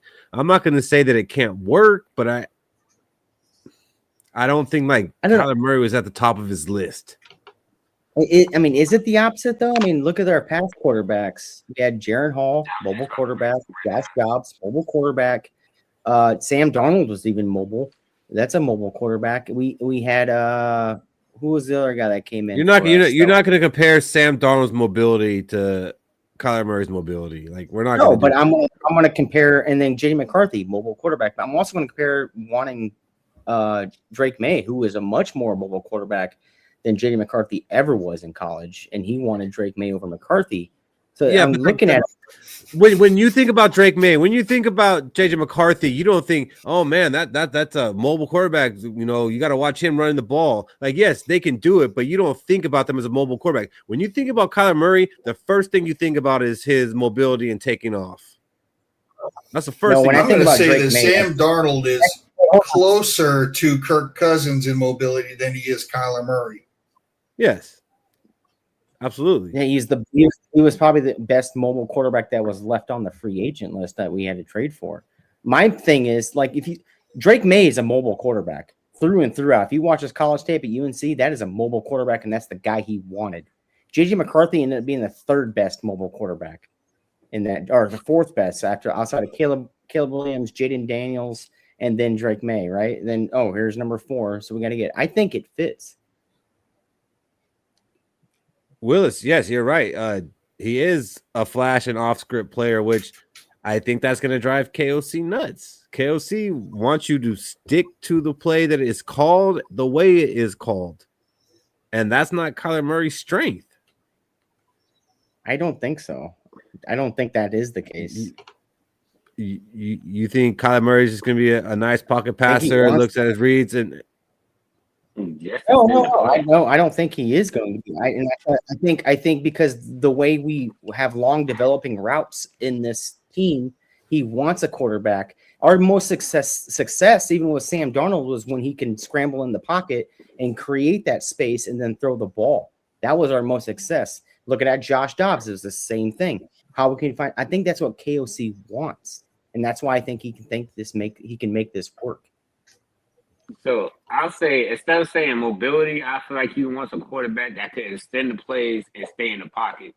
Kind of like how we had with Case Keenum. Like he would move out, around the pocket, but he's not going to run for a first down. He's going to run around to throw the ball. Same thing with like Matthew Stafford. Nobody's going to really consider him a mobile quarterback, but Stafford will move around the pocket to extend the play, break a couple sacks, and then throw the ball. I kind of see Kelsey wants that in a quarterback. You don't mind the quarterback running, but stick to your reads and protect yourself. That's the reason. That's a big reason why he didn't like Josh Dobbs. Because when Josh Dobbs was running, it was all he was risking his basically his starting status. And like if Josh Dobbs got hurt, we would have to rely on Nick Mullins. You said that like it was a bad thing. Hold on. Brian Peterson, you guys do this every year, and every year you suck. You're a learning curve. How is it any different than you predicting us to win 3 or 4 games, and we win 9 to 11 games? Like we more than double up your win predictions. We don't get half of our win predictions. We end up closer than you. You're a learning curve. Not one of us has said we're winning the Super Bowl, all right? Not one of us has said that. Shaq's flirted with the idea. Stop looking at me. Shaq's like, we're talking, but nothing, is official.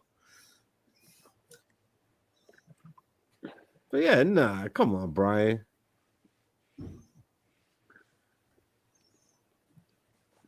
No, I agree that he wants somebody who can extend the plays, but Kyler Murray is a guy who's also going to take off more than KOC is going to want him to. That's what he started getting frustrated with Dobbs about. Well, the difference between Kyler Murray and Dobbs is Dobbs pulls it down. He pulls the ball down and just immediately runs. Kyler Murray does a bunch of different stuff to extend the play in that backfield. Well, that's what I'm telling you, I think he wanted Kyler Murray. Like we couldn't afford Kyler Murray in 22. When the Cardinals played the Rams, he made future Hall of Famer Jared Verse fall twice on the same play and threw the ball.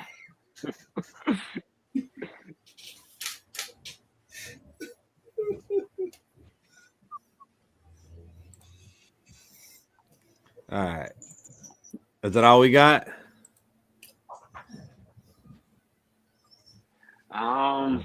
Yeah, that's all we got. I can't come up with a Gjallarhorn.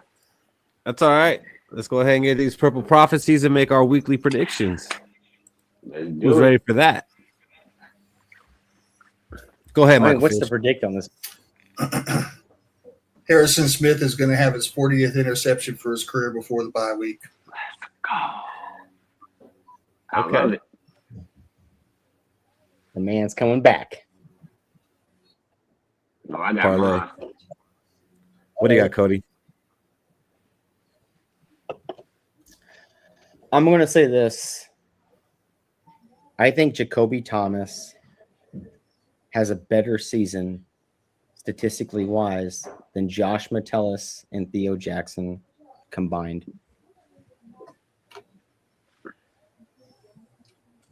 Okay. That's pretty. It's so hot that it's cold because, like how's he going to have better stats than two players? I mean, like, combined, he's not going to have more tackles than the combined. I think he will. Oh, wow. No, I'm going to say combined.